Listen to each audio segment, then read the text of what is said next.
अस्सलाम वालेकुम my brothers and sisters, hope आप लोग सब खैरियत से होंगे। और आज हम लोग पढ़ेंगे ब्रांड न्यू वीडियो में parallelism in uni processor system. Video को शुरू करने से पहले मैं आपको ये याद दिला देना चाहता हूँ कि अगर अब तक आपने इस वीडियो को लाइक नहीं किया तो इस वीडियो को लाइक कर दीजिए, चैनल को सब्सक्राइब कर दीजिए और इस वीडियो को शेयर कर दीजिए। और अगर इससे प्रीवियस वीडियो आपने नहीं देखा है तो इस वीडियो के डिस्क्रिप्शन में आपको दो प्लेलिस्ट का लिंक मिलेगा, एक स्टोरी मोड और एक all topic explain. All topic explain में आप जाइए और प्रीवियस तमाम वीडियोस को देखकर फिर आइए। तो मैं ये अज्यूम करके चल रहा हूँ कि आपने प्रीवियस वीडियोस को देखा हुआ है और अब आप ये वीडियो देख रहे हैं। तो आइए शुरू करते हैं before wasting any time. Parallelism in uni processor system. Parallelism के ऊपर हमने ऑलरेडी डिस्कस किया हुआ है बहुत डिटेल में। आज हम लोग पैरेललिज्म को यूनी प्रोसेसर सिस्टम में समझेंगे। यानी यूनी प्रोसेसर का मतलब क्या होता है? यूनी का मतलब एक, प्रोसेसर का मतलब प्रोसेसर। तो एक प्रोसेसर में पैरेललिज्म कैसे करके होता है? Enhancing performance in single processor computing. Explore how parallel processing technique can be implemented in a single processor system to improve performance and efficiency. In single processor में पैरेललिज्म का technique को apply करने के बाद उसको उसका परफॉर्मेंस को enhance और इंक्रीज किया जाता है, उसके बारे में हम लोग पढ़ेंगे। Introduction to parallel processing. In the realism of modern computing, the pursuit of enhanced performance and efficiency had led to significant advancement in parallel processing techniques. Parallelism is a key concept in computing involving executing multiple processes or a task simultaneously to prioritize computing speed and resource utilization. आसान शब्दों में ये है कि parallel processing का technique जो है ये हर मॉडर्न कंप्यूटर में इस्तेमाल होता है, जिससे परफॉर्मेंस एनहांस होता है और एफिशिएंसी बढ़ जाता है, और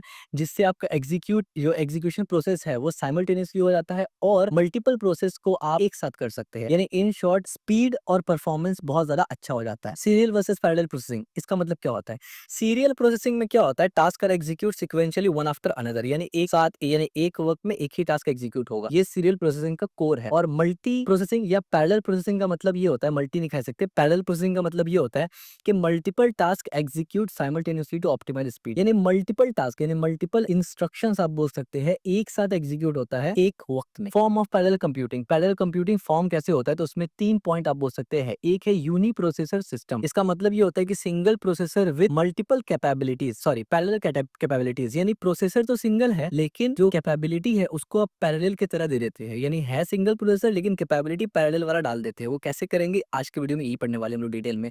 दूसरा एक पैरेलल प्रोसेसिंग में ये आता है कि मल्टी प्रोसेसर सिस्टम्स, जहां पर मल्टीपल प्रोसेसर्स वर्किंग टुगेदर, जहां पर प्रोसेसर ही मल्टीपल होता है और ऑफ कोर्स मल्टीपल प्रोसेसर है तो मल्टीपल प्रोसेसर साथ में काम करेगा। तीसरा होता है मल्टी कोर आर्किटेक्चर। इसका मतलब ये होता है कि multiple core on a single processor chip, यानी मल्टीपल कोर होगा सिंगल प्रोसेसर चिप के अंदर। यानी आसान शब्दों में आप जो आज बोलते हैं कि फॉर एग्जांपल आपने देखा होगा इंटेल 5 जेन 10 5 जेन 10 जनरेशन, यानी 6 कोर उसमें है। तो वो जो बेसिकली 6 कोर है तो सीपीयू का चिप तो एक ही है, यानी आपके मदरबोर्ड में सीपीयू चिप एक है, लेकिन उस सीपीयू चिप का 6 कोर है। 6 कोर का मतलब है कि उस सीपीयू चिप के अंदर फिजिकल कोर 6 है, यानी मिनी मिनी छोटा छोटा 6 अलग अलग प्रोसेसर है उसमें। और अगर हाइपर थ्रेडिंग और थ्रेडिंग वगैरह करते हैं तो लॉजिकल कोर 12 हो जाता है। ठीक है, जैसे मेरे यहाँ पर अगर मैं आपको यहाँ दिखाऊं तो मेरा यहाँ पर आप देख सकते हैं, ये देखिए मेरा कोर 6 है और लॉजिकल कोर 12 है, क्योंकि हाइपर थ्रेडिंग सपोर्ट करता है मेरा i5। ठीक है, तो इस तरीके से तो मॉडर्न कंप्यूटर में ये इस्तेमाल होता है। जहां तक बात है मल्टी प्रोसेसर सिस्टम, इसका मतलब है कि एक मदरबोर्ड में दो प्रोसेसर होगा, यानी पूरा का पूरा जो प्रोसेसर चिप होता है ना वो दो होगा, और ऑफकोर्स दोनों का कोर फिर मल्टीप्लाई कर दीजिए। इसका एग्जाम्पल अगर i5 10 जेन आप दो ले लेते हैं तो i5 10 जेन का दो प्रोसेसर आप लगाते हैं, इसका मतलब 6 और 6 12 फिजिकल कोर मिलेगा, और 12 और 12 24 आपको हाइपर थ्रेडिंग के बाद मिलेगा। और यूनी प्रोसेसर में क्या होता है, एक ही प्रोसेसर होगा, उसके अंदर कोई कोर वगैरह कुछ नहीं होता, सिंगल प्रोसेसर होगा, लेकिन उसको इस तरीके से आप रिप्रेजेंट करते हैं या उसका कैपेबिलिटी को थोड़ा इंक्रीज कर देते हैं टेक्निक्स लगा के। किसका? पैरेलल कंप्यूटिंग वगैरह का टेक्निक लगा के। तो तीन ही किस्म का पैरेललिज्म होता है, इसके बाहर कुछ भी नहीं है। मोस्ट ऑफ द टाइम आप जो इस्तेमाल करते हैं वो ये है, ये most of the time enterprise system servers वगैरह इस्तेमाल करते हैं, और ये ओल्ड मॉडल का जो आप देखेंगे उसमें आपको ये मिलेगा। की कॉन्सेप्ट क्या है इनका? सबसे पहले तो scalability. Systems are able to handle increase workload by adding मोर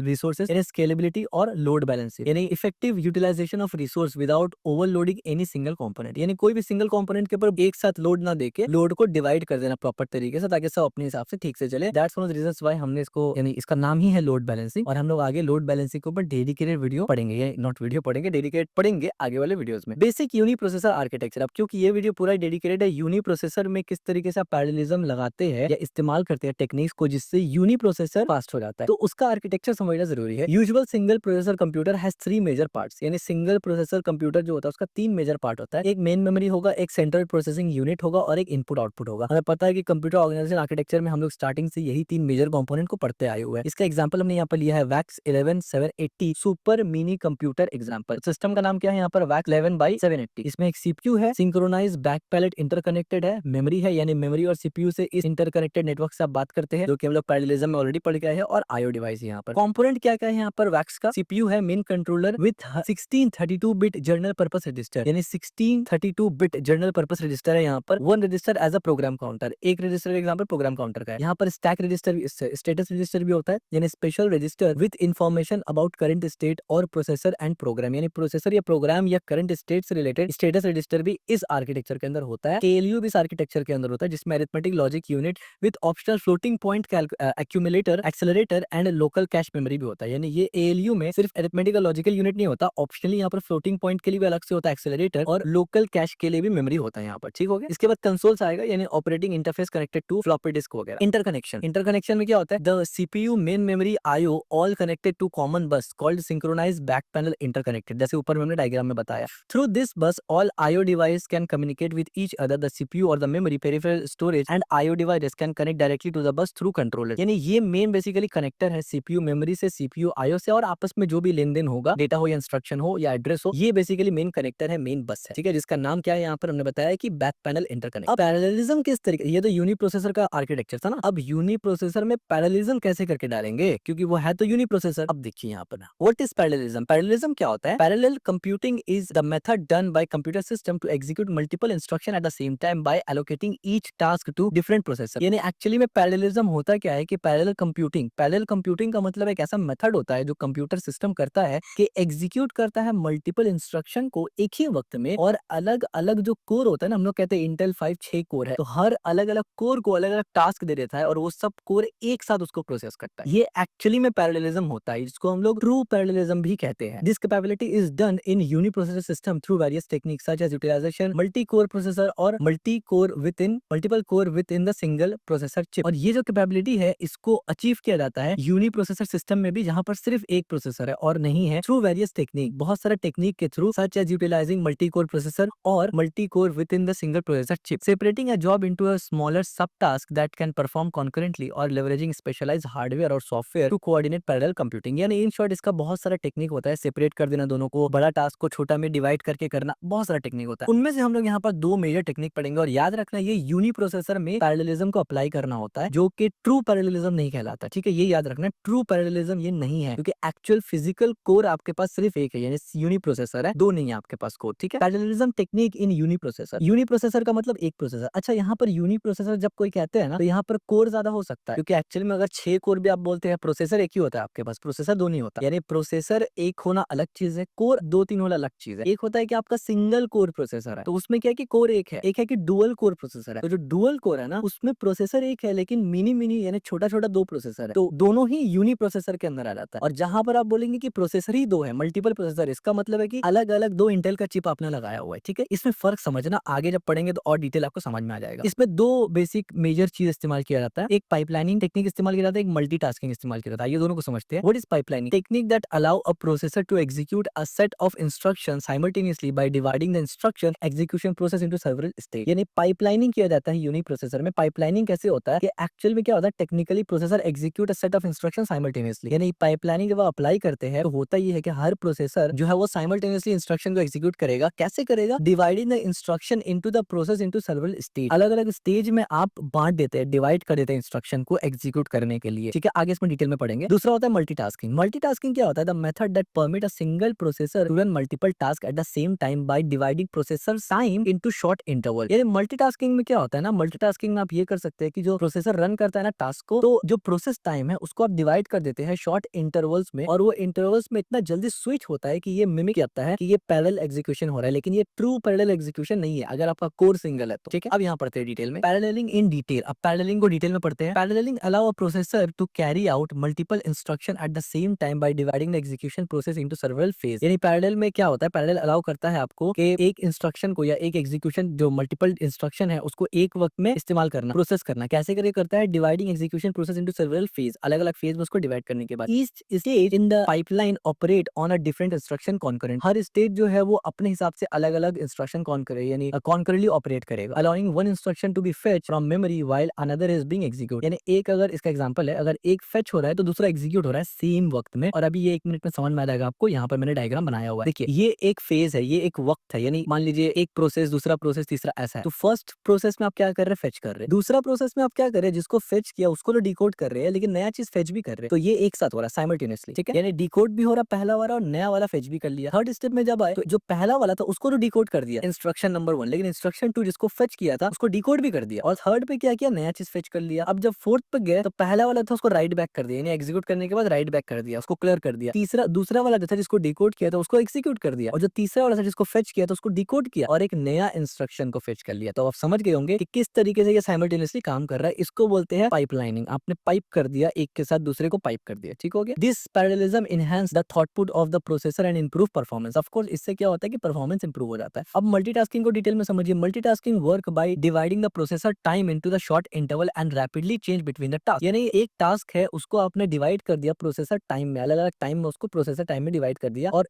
कुछ इंटरवल में, शॉर्ट इंटरवल में, और वो इतना स्पीड में चेंज होता रहता है ना, दोनों टास्क में स्विच करता रहता है कि एक इल्यूजन क्रिएट होता है जिससे ये लगता है कि ये पैरेलल कंप्यूटिंग चल रहा है, यानी दोनों साथ में चल रहा है, जबकि वो दोनों साथ में नहीं चल रहा होता। वो स्विच कर रहा होता है एक दूसरे में, लेकिन वो इतना फास्ट होता है और इतना कम टाइम के लिए होता है कि इल्यूजन ये क्रिएट होता है कि ये एक साथ हो रहा है पैरेलल, ठीक है। Each task get allocated a particular time slot to execute. हर टास्क को एक टाइम स्लॉट एलोकेट होता है जिसपे वो एग्जीक्यूट होगा। अल्थो the processor execute only one task at a time, लेकिन एक्चुअली में तो एक टास्क एक ही वक्त में प्रोसेसर एग्जीक्यूट कर रहा है, याद रखिए। अलग अलग नहीं कर रहा है, दोनों साथ में ही कर रहा है, एक एक कर रहा है, लेकिन वो इतना जल्दी चेंज हो रहा है। यहाँ यहीं पर हमने लिखा है वो चीज, this rapid switching creates the illusion of parallel processing, ठीक हो गया। यहाँ पर इसका एग्जांपल देखिए, task 1 execute for a slice time, task 2, task 3 और टास्क 4। अब ये चीज इतना जल्दी स्विच होगा ना, मतलब एक दूसरे पे, जिससे आपको ये इल्यूजन क्रिएट होता है या कंप्यूटर को इल्यूजन क्रिएट होता है कि ये पैरेलल प्रोसेसिंग चल रहा है, ठीक है। इससे होता क्या है, performance consideration. This method enhance the performance of a single processor. Single processor का ये परफॉर्मेंस को एनहांस करता है। However as the number of task of instruction run at the same time grow, the performance eventually decrease. Of course अब अगर बहुत ज्यादा task एक साथ आप हो जाए और एकदम आप लाइन लगा दे स्लॉट्स का, 20-50 स्लॉट्स का लाइन लगा दे, तो ऑफ कोर्स घुमा फिरा के, क्योंकि एक ही प्रोसेसर काम कर रहा है ना, तो टाइम वैसे भी लगेगा, तो डिक्रीज हो जाएगा टाइम। छोटा मोटा टास्क है तो पैरेलल का तरह काम करेगा, लेकिन बड़ा होगा तो नहीं करेगा। Therefore a multiprocessor required here to boost performance for highly parallel task. इसीलिए जो हाईली पैरेलल टास्क होता है ना, बहुत ज्यादा पैरेलल टास्क होता है, उसके लिए मल्टी प्रोसेसर ही रिक्वायर्ड होता है। आप टेक्निक एक हद तक ही लगा सकते हैं, सिंपल सी बात है। Advantage of uni processor parallelism. अब यूनी प्रोसेसर पैरेललिज्म का एडवांटेज क्या है, इंप्रूव करता है परफॉर्मेंस को, improve the performance of the uni processor by allowing it to execute multiple task और instruction simultaneously. This is achieved by increasing throughput which reduce the time required to complete a particular task. हमने already ये देख लिया। इसके बाद सबसे important होता है cost effective. Parallelism in uni processor is a cost effective for application that do not require the performance of multitask system. यानी देखिए, एक ऐसा सिस्टम जहां पर मल्टीटास्किंग बहुत हाई लेवल में होने वाला है, वहां तो आप मल्टी प्रोसेसर ही आपको इस्तेमाल करना पड़ेगा या मल्टीपल कोर वाला प्रोसेसर इस्तेमाल करना पड़ेगा, वहां पर ये काम नहीं चलेगा। लेकिन कोई ऐसा सिस्टम जहां पर आपको बहुत हाई लेवल का काम करना ही नहीं है, यानी वो सिस्टम बहुत हाई फाई मल्टीटास्किंग के लिए नहीं बना या पैरेलल एग्जीक्यूशन के लिए नहीं बना है, normal day to day work के लिए बना है, तो वहां पर यूनी प्रोसेसर को थोड़ा सा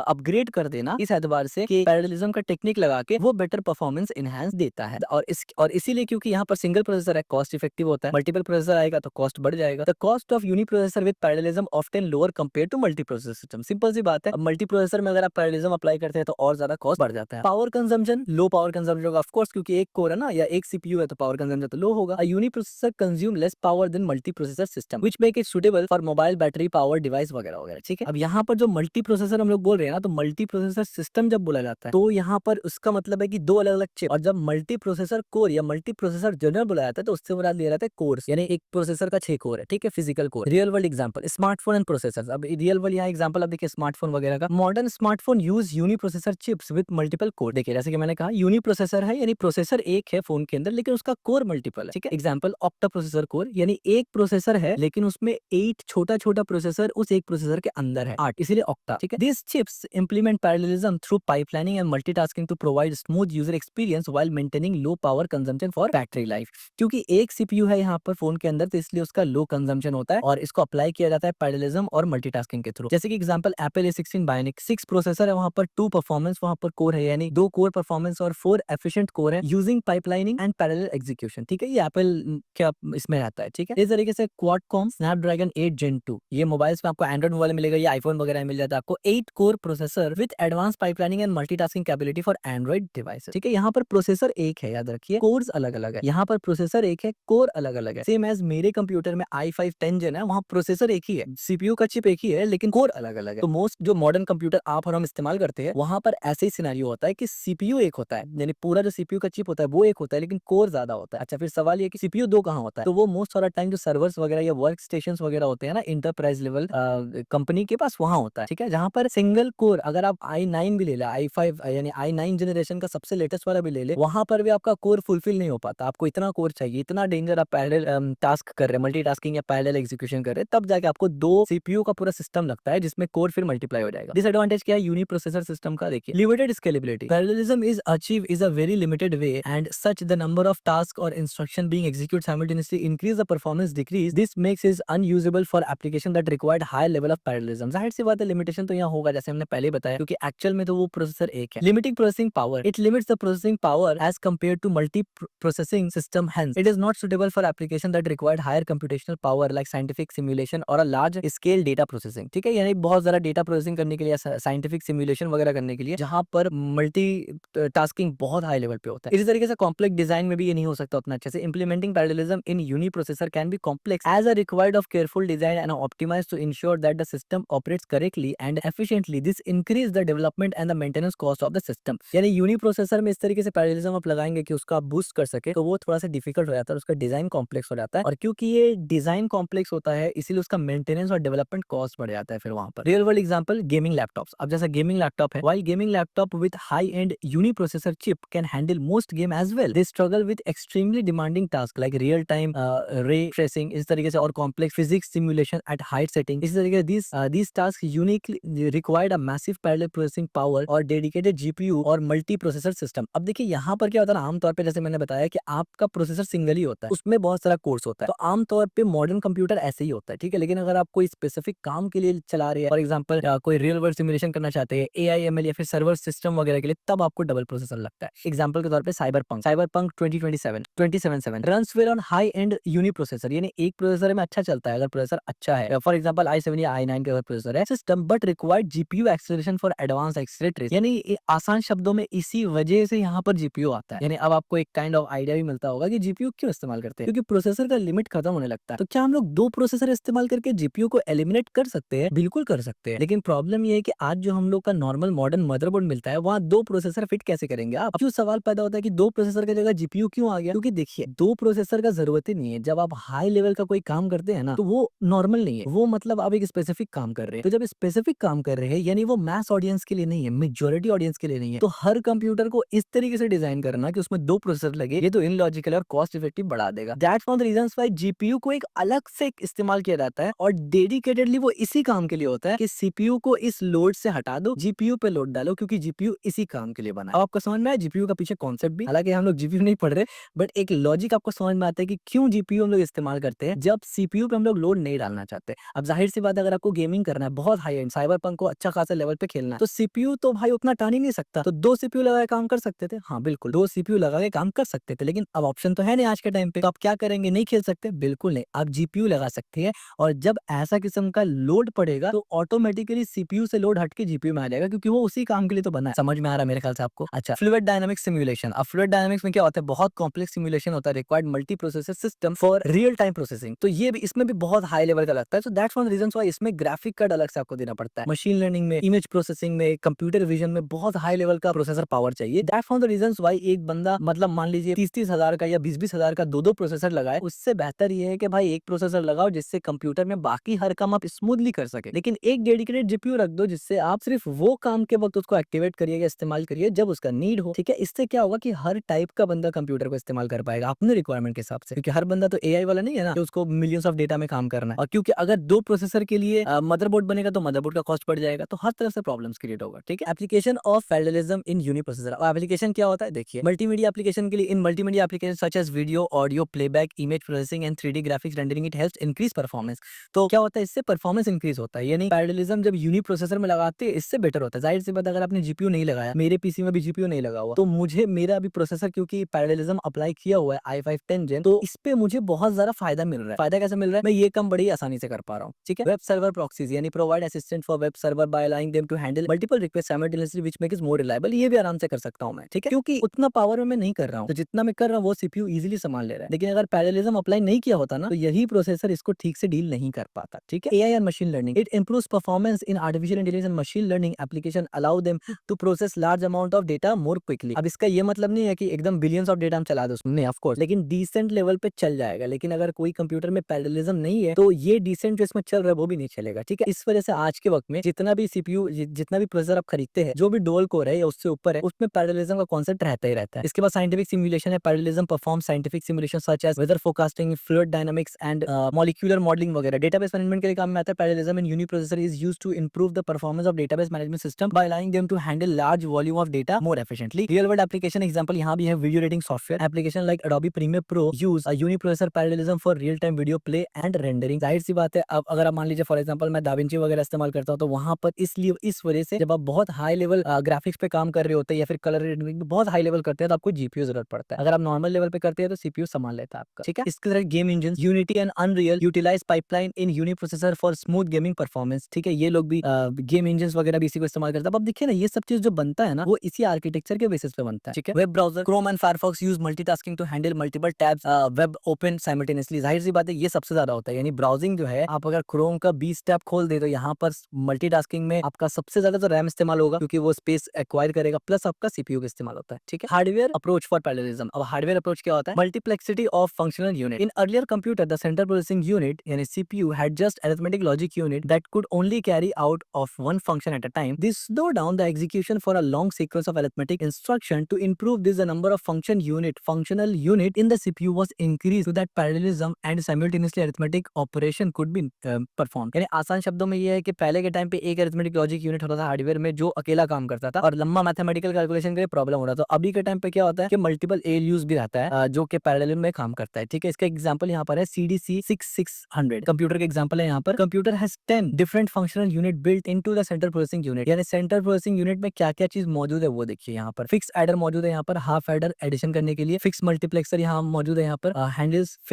fix point multiplication operation, fix division मौजूद है, यहाँ पर handle fix point division operation, floating add मौजूद है, यानी handle floating point operation in real numbers वगैरह के साथ, फ्लोटिंग मल्टीप्लिकेशन यहाँ मौजूद है, handle floating point multiplication operation, floating division मौजूद है, यहाँ पर handle floating point division operators, increment मौजूद है, हैंडल इंक्रीमेंट ऑपरेशन, शिफ्ट मौजूद है, हैंडल शिफ्ट, और बुलियन मौजूद है, हैंडल बुलियन ऑपरेशन, और ब्रांचेस के लिए मौजूद है handle branches operation. This 10 unit work independently and can run at the same time. ये 10 जो है ना, ये इंडिपेंडेंट, एक दूसरे पे डिपेंड नहीं हो रही, एक वक्त में चल सकते हैं सब। A scoreboard keeps track of which functional unit and register are available, और स्कोर बोर्ड इसको देखते रहते कौन सा अवेलेबल है। With 10 functional unit and 24 register the instruction issue can rate the greatly increase. यानी ये 10 फंक्शनल यूनिट और 24 रजिस्टर के साथ जो इस मॉडल आर्किटेक्चर में होता है, सिस्टम को बहुत फास्ट बना देता है। इस तरीके से IBM 6091 का example, another great example of multifunction uniprocessor is IBM 6091। It has two parallel execution unit, one for integer arithmetic and another for floating point. यानी एक फ्लोटिंग पॉइंट के लिए एग्जीक्यूशन अरिथमेटिक था, यानी पैरेलल एग्जीक्यूट हो रहा था, एक अरिथमेटिक के लिए होता था। The floating point unit has two functional unit inside. यानी पहला बात तो दो फंक्शनल यूनिट था, एक फ्लोटिंग को संभालेगा और एक parallel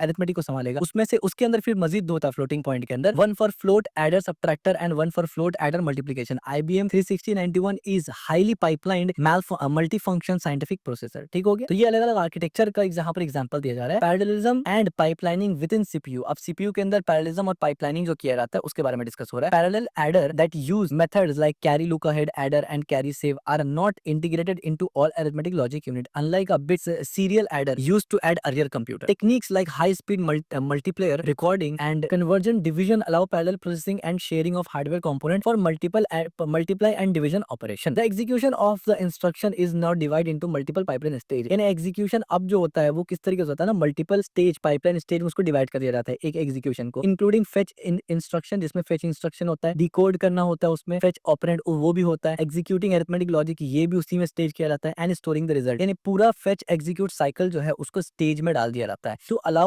overlapped instruction execution of the instruction through the pipeline technique like in instruction prefetching and data buffering have been developed। और फिर इसके वजह से ये डेवलप यानी प्रीफेचिंग का टेक्निक और बफरिंग वगैरह का टेक्निक डेवलप हुआ है। इंस्ट्रक्शन पाइपलाइनिंग स्टेज कैसे होता है? स्टेज 1 में क्या होगा, फेच होगा, स्टेज 2 में डिकोड होगा, स्टेज 3 में ऑपरेंड को फेच किया जाएगा और क्योंकि डिकोड करने के बाद उसको पता चलेगा कि कहाँ क्या है, और स्टेज 4 में एग्जीक्यूट होगा और स्टेज 5 में राइट बैक किया जाएगा। Overlapped CPU and IO operation. अब आईओ ऑपरेशन और सीपीयू ओवरलैप कुछ पोजीशन पे होता है, जैसे कि the input output IO operation can be carried out at the same time as CPU computes through use of separate IO controllers. यानी IO controllers हमने ऑलरेडी पढ़ लिया है, तो सेपरेट आईओ कंट्रोलर्स भी होता है और आईओ प्रोसेसर भी अलग से होता है। तो इनपुट आउटपुट ऑपरेशन जब कैरी आउट होता है ना, उसी वक्त सीपीयू कंप्यूट भी करता है, तो उस वक्त वो सेपरेट आईओ कंट्रोलर का इस्तेमाल करता है या चैनल का इस्तेमाल करता है या फिर आईओ प्रोसेसर का काम करता है। जैसे मैंने बताया डायरेक्ट मेमोरी एक्सेस यानी DMA channel enable direct transfer of instruction between the IO device and the main memory. और डीएमए यहाँ पर हेल्प करता है कि डायरेक्टली ट्रांसफर करवाता है वो बिटवीन आईओ और memory. DMA operate by cycle stealing which is transparent to CPU. Additionally, IO multiprocessors such as utilizing IO processor in the CDC6600 can accelerate data transfer between CPU and external devices. यानी जो हमने पहले पढ़ा हुआ था कि अलग-अलग component जैसे कि IO और जब CPU बात करता है या जब ट्रांसफर होता है उसके लिए अलग मेमोरी मैनेजमेंट यूनिट हमने पढ़ा था MMU, तो वो सब यहाँ पर काम में आ रहा है और वो सब लोड CPU के ऊपर सेट आता है कि जब दोनों ओवरलैप भी हो जाए तो वो प्रॉपर तरीके से काम करेगा। तो यहाँ पर DMA के बारे में हमने डिस्कस किया, डायरेक्ट मेमोरी एक्सेस और साइकिल स्टीलिंग, ये दोनों हमने MMU और DMA के अंदर पढ़ा हुआ है। तो DMA क्या करते हैं basically, allow IO devices to transfer data directly from memory to या फिर विदाउट, यानी मेमोरी में या मेमोरी से विदाउट CPU इंटरवेंशन, यानी CPU का कोई यहाँ पर लोड ले लेना पड़ता है। ठीक है, इसी तरीके से साइकिल स्टीलिंग में हमने पढ़ा था कि DMA use bus cycle when CPU is not using them making it transparent to CPU operation, यानी जब CPU साइकिल को इस्तेमाल ना कर रहा होता है तब वो जाके साइकिल का इस्तेमाल कर लेता है। IO प्रोसेसर्स क्या होता है हमें पता है already, specialised processor that handle IO operation independently of main CPU। यानी IO प्रोसेसर क्या करता है, वो basically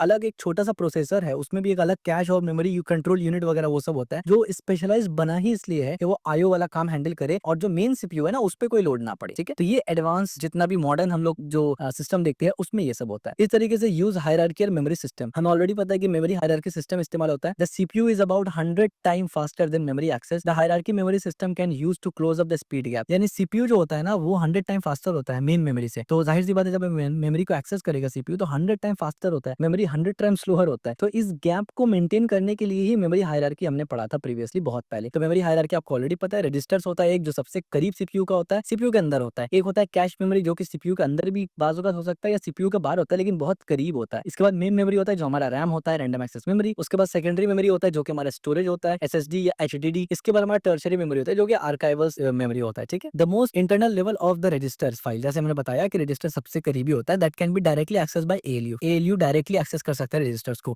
the cache memory can function as a buffer between CPU and memory, और कैश मेमोरी जो है वो CPU और मेन मेमोरी के दरमियान एक बफर का तरह काम करता है कि कैश मेमोरी का मेन गोल ये होता है कि आप मेन मेमोरी के पास जाओ ही मत, मेरे से काम निकल जाए। ठीक है, block access of main memory, जाहिर सी बात है मेन मेमोरी का एक्सेस वो ब्लॉक करता है। Can be accomplish through multiway interleaving across parallel memory modules. Balancing of subsystem bandwidth, इसका क्या मतलब है, in general the CPU is the fastest unit in computer with processor cycle of TP of 10,000 nanosecond. The main memory has a cycle time TM of 1000 nanosecond and IO are the lowest with an average access time of TL यानी few millisecond. It is obvious that TD से बड़ा है TM, उससे बड़ा है TP। यानी आसान शब्दों में ये बेसिकली स्पीड को मेजर किया जा रहा है कि सबसे ज्यादा हाई स्पीड मेमोरी का है, सॉरी CPU का है, उसके बाद प्रोसेसर का है, उसके बाद मेमोरी का, उसके बाद IO का है। तो ये यहाँ पर बताया गया है कि ये प्रोसेसर का, ये मेमोरी का और ये जो है ये IO का। ठीक है, इस तरीके से रिप्रेजेंट किया गया है। For example IBM 3070 by 168 has TD of 8 millisecond and TM of 360 ns and TP of 90 ns. With this speed gap between the subsystem, we need to match their processor processing bandwidth order to avoid system bottleneck problem. जाहिर सी बात है अगर इनके दरमियान जो इतना gap है इसको कहीं ना कहीं आपको फिल करना पड़ेगा, अदरवाइज बैंडविड्थ का प्रॉब्लम आएगा। तो यहाँ पर ये फिल करने के लिए फिर अलग से वहां पर मैकेनिज्म है, जैसे कि बैंडविड्थ डेफिनेशन। मेमोरी बैंडविड्थ क्या होता है, BM यानी memory bandwidth, number of memory words that can be access per unit time. तो इसको कैसे निकालते हैं, W को करेंगे यानी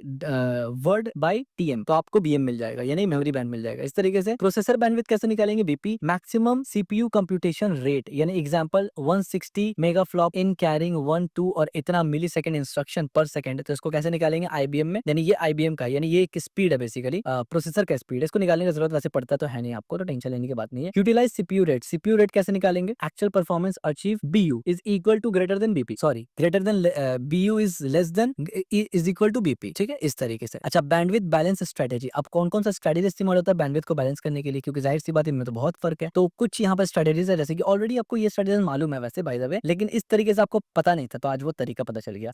CPU मेमोरी बैलेंस, ये कैसे करके होता है, use a fast cache memory between CPU and main memory with access time to similar CPU। जाहिर सी बात है कैश यहाँ पर बीच में आता है, ये एक तरीका और स्ट्रेटेजी है जिससे आप बैंडविड्थ को मेंटेन कर सकते हैं, क्योंकि मेमोरी बहुत स्लो है इन कंपेयर टू CPU, लेकिन कैश बहुत सिमिलर है CPU के जितना और मेमोरी से बहुत फास्ट है मेन मेमोरी से, तो कैश को बीच में इंप्लीमेंट किया जाता है। इसी तरीके से कैश फंक्शन इंप्लीमेंट किया जाता है, act as a data instructor buffer transfer block of memory word from main memory, यानी मेन मेमोरी और अपना जो वर्ड है या ट्रांसफर ब्लॉक है उसमें काम करता है। मेमोरी IO बैलेंसिंग, अब मेमोरी IO बैलेंसिंग कैसे होता है, use communication channel with different speed between slow IO device and main memory. अब स्लो, अब IO जो है वो मेमोरी से भी बहुत स्लो है मेन मेमोरी से, तो वहां पर भी अलग अलग चैनल्स, अलग अलग कंट्रोलर्स इस्तेमाल किए जाते हैं जो प्रॉपर तरीके से आपको डेटा ट्रांसफर वगैरह जो IO से मेमोरी तक जा रहा है वो प्रॉपर तरीके से मैनेज हो सके। बफरिंग एंड मल्टीप्लेक्सिंग, अब यहाँ पर ये क्या होता है, IO channels execute buffering and multiplexing function to move data from multiple device. Buffering का मतलब हमें पता है कि वो जो दोनों रेट है, एक्सचेंज रेट है, वो अलग अलग अगर है तो बफरिंग उसको मेंटेन करता है और डेटा करप्शन से बचाता है। ठीक है। एडवांस कंट्रोलर, डिस्क कंट्रोलर और database machine can filter non relevant data directly from stack tracks. ठीक है। तो ये भी एडवांस कंट्रोल वगैरह भी कुछ डाला जाता है। ठीक है। तो ये कुछ मेन चीजें हैं जिससे आप बैंडविड्थ को बैलेंस करते हैं। यानी बैंडविड्थ बैलेंस का मतलब जो सीपीयू, मेमोरी और आईओ आपस में बात करता है, सबका स्पीड अलग अलग है, उसको मेंटेन और बैलेंस करने के लिए सॉफ्टवेयर अप्रोच और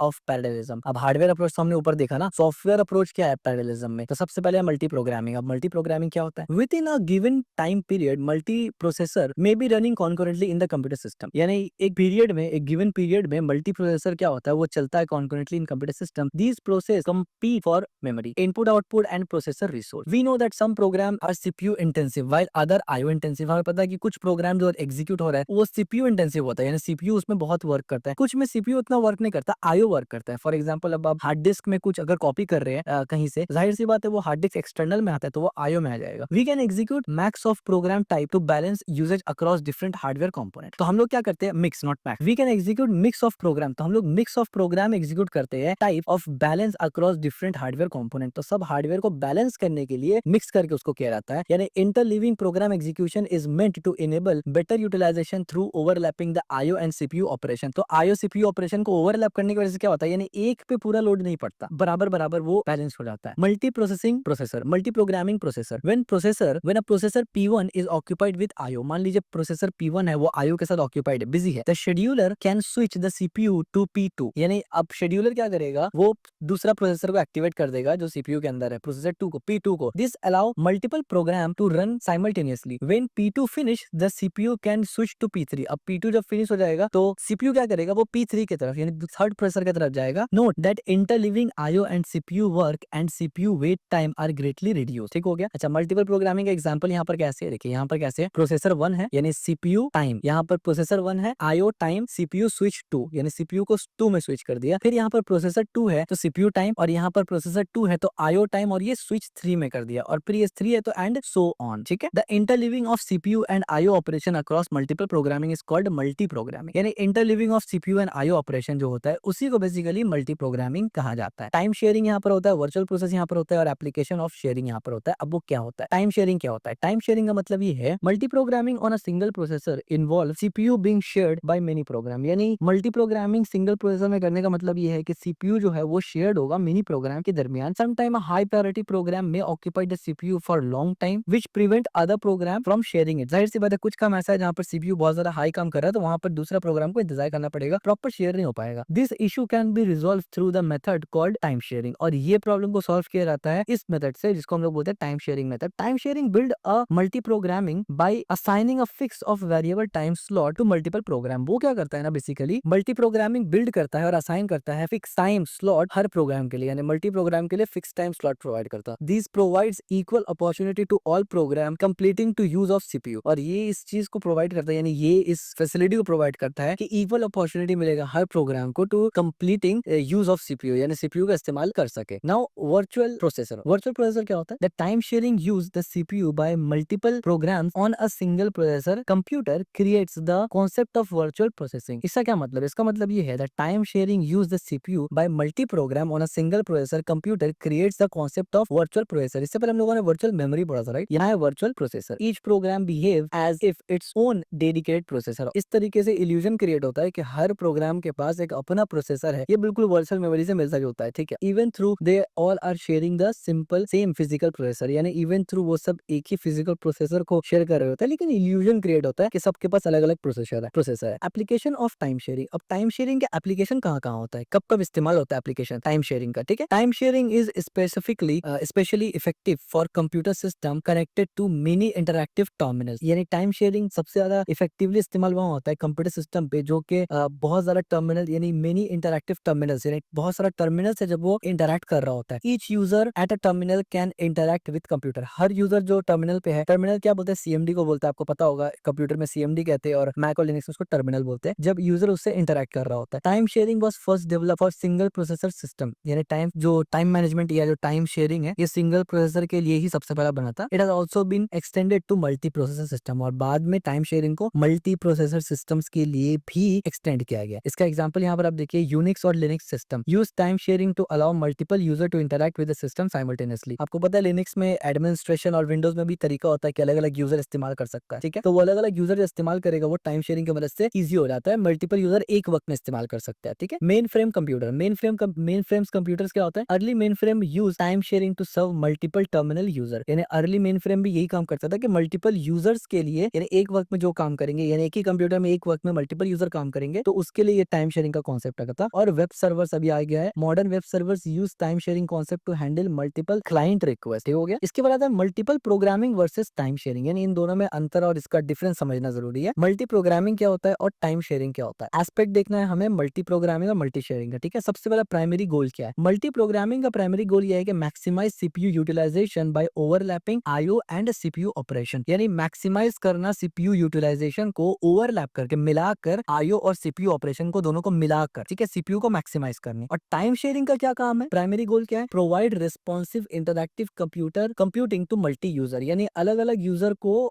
इंटरैक्टिव रिस्पॉन्स देना, प्रॉपर तरीके से रिस्पॉन्स देना कंप्यूटिंग में। सीपीयू एलोकेशन कैसे होता है? तो सीपीयू एलोकेशन में अगर आप देखेंगे मल्टी प्रोग्रामिंग में based on IO operation CPU switch when processor waits for IO, यानी सीपीयू एलोकेशन में क्या होता है ना, मल्टी प्रोग्रामिंग में बेस्ड ऑन आईओ ऑपरेशन, आप कौन सा आईओ ऑपरेशन कर रहे हैं, based on that CPU switch करता है खुद को प्रोसेस को वेटिंग फॉर आईओ, यानी आईओ का इंतजार करते वक्त, यानी सीपीयू स्विच करता है बेस्ड ऑन आईओ ऑपरेशन। ये सीपीयू एलोकेशन में मल्टी प्रोग्रामिंग। और टाइम शेयरिंग में सीपीयू एलोकेशन कैसे होता है? बेस्ड ऑन अ फिक्स यानी वेरिएबल टाइम स्लाइस क्वांटम, यानी एक फिक्स वेरिएबल टाइम स्लाइस बना देते हैं, उसको स्लॉट बना देते हैं और उसी के बेसिस पे काम करता है। यूजर इंटरैक्शन अगर देखा जाए तो मल्टी प्रोग्रामिंग कैसे यूजर इंटरैक्शन में काम करता है? Not primarily design for interactive user, जाहिर सी बात है क्योंकि मल्टी प्रोग्रामिंग एक डेवलपर वाला चीज है, तो यूजर इंटरैक्शन उसमें कुछ खास होगा नहीं, यानी यूजर्स के लिए वो नहीं बना। जबकि जो टाइम शेयरिंग है उसमें क्योंकि अलग अलग यूजर्स मल्टीपल यानी टर्मिनल में इस्तेमाल करेंगे एट अ टाइम, तो वो डिजाइन क्यों है? Design for interactive users with terminal, interactive use with terminal, ठीक है? तो पर्पस देख लीजिए। अच्छा, टाइम रिस्पॉन्स यानी रिस्पॉन्स टाइम क्या होता है? तो मल्टी प्रोग्रामिंग में रिस्पॉन्स टाइम क्या होगा? May vary significantly depending on the system load, यानी ये सिस्टम लोड के ऊपर डिपेंड करेगा और वेरी करेगा। जबकि रिस्पॉन्स टाइम टाइम शेयरिंग में क्या होगा? More consistent response time for interactive user, ठीक है? Example earlier batch processing system, earlier processing system जहां पर बैच प्रोसेसिंग वगैरह हो सकता था, और टाइम शेयरिंग में यूनिक्स और मल्टिक्स मॉडर्न इंटरैक्टिव सिस्टम्स वगैरह का इस्तेमाल एग्जांपल आप ले सकते हैं। कंक्लूजन यानी मल्टी प्रोग्रामिंग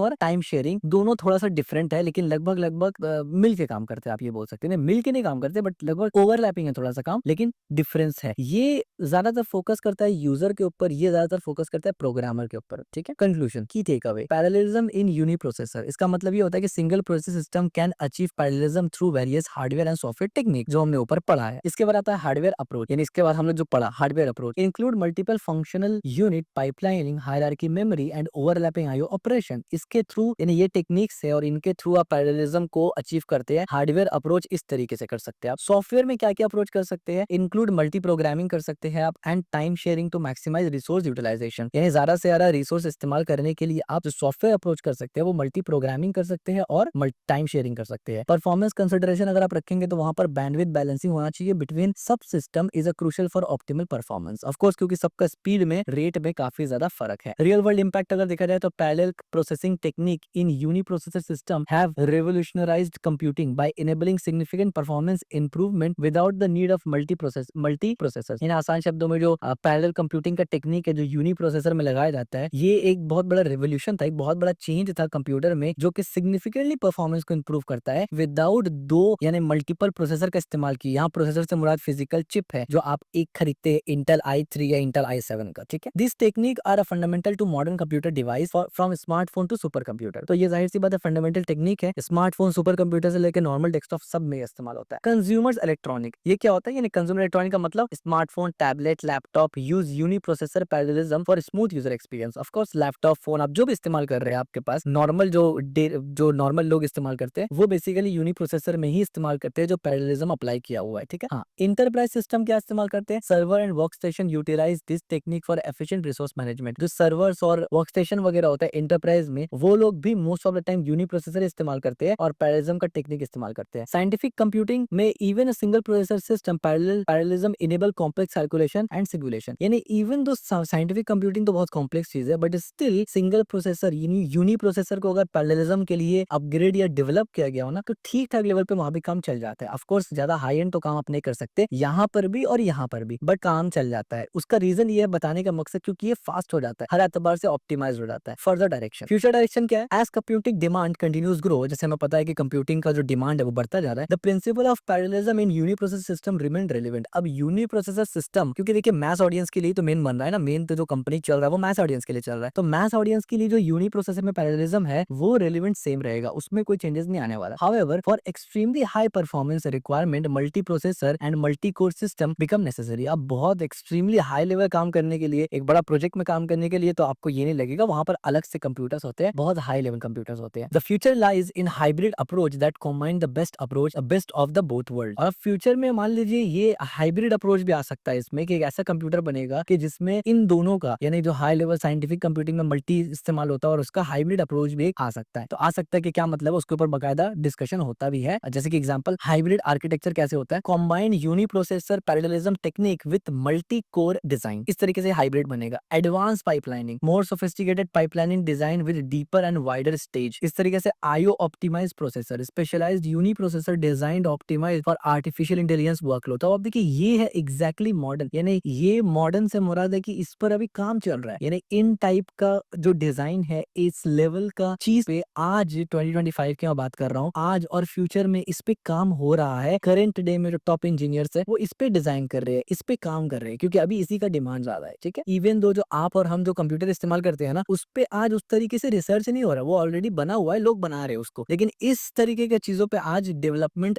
जारी है, यानी काम बन रहा है, यानी फ्यूचरिस्टिक ये सब आप बोल सकते हैं चीजें हैं। Final thought, parallelism in uniprocessor system demonstrate that even with a single processor unit significant performance improve can be achieve through clever hardware and software design. यानी पैरेललिज्म पूरा पूरी क्या है, अगर हम लोग रैप अप करें कि पैरेललिज्म में क्या पढ़ा, हमने क्या समझा, तो पैरेललिज्म में हमने ये समझा कि भले ही एक सिंपल प्रोसेसर हो, एक सिंगल प्रोसेसर है, लेकिन पैरेललिज्म इस चीज को डेमोन्स्ट्रेट करता है कि वो सिंगल प्रोसेसर से भी हम लोग इतना सिग्निफिकेंट परफॉर्मेंस बूस्ट और इंप्रूव कर सकते हैं थ्रू थोड़ा सा हार्डवेयर चेंज और थोड़ा सा सॉफ्टवेयर चेंज करके cleverly. This technique form the foundation of modern computing and continue to evolve to meet ever increasing demand of computational power. और जाहिर सी बात है ये टेक्निक और ये जो फंक्शन है ये मॉडर्न डे में आज इस्तेमाल हो रहा है, और इवन फ्यूचर में भी इसी के ऊपर डिस्कशन होता है, होगा भी और हो भी रहा है, और भी ज्यादा इसको इंक्रीज और भी ज्यादा कैसे एडवांस बनाया जा सकता है उसके ऊपर। यानी this is totally modern, this is totally futuristic. यानी फ्यूचरिस्टिक से मेरा नहीं कि होने वाला है, हो रहा है और आगे भी होगा। So this is all about parallelism in uniprocessor system. तो आज आप ये भी समझ गए कि आपके कंप्यूटर में कौन सा प्रोसेसर लगा है, आपके कंप्यूटर में क्या है, मतलब आप अपना कंप्यूटर को बेहतर समझ पा रहे हो, और सिर्फ अपना ही नहीं, आप अपना कंप्यूटर, अपना मोबाइल और डिफरेंट सिस्टम्स को, खास करके लैपटॉप कंप्यूटर वो है, उसको आप प्रॉपर तरीके से समझ पा रहे। तो this is all about uniprocessor system. I know video थोड़ा सा लंबा हो गया, बट क्या करूँ यार, इतना मजा आता है पढ़ाते हुए भी, और आपको भी आई होप मजा आता होगा पढ़ते हुए भी। और अगर मजा आया है और अगर अब तक आप वीडियो देख रहे हैं, इसका मतलब ये है कि आपको मजा आया है। इस वीडियो को लाइक करते ही जाना, भूल मत जाना, वीडियो को शेयर भी कर देना और इस चैनल को सब्सक्राइब भी करते जाना।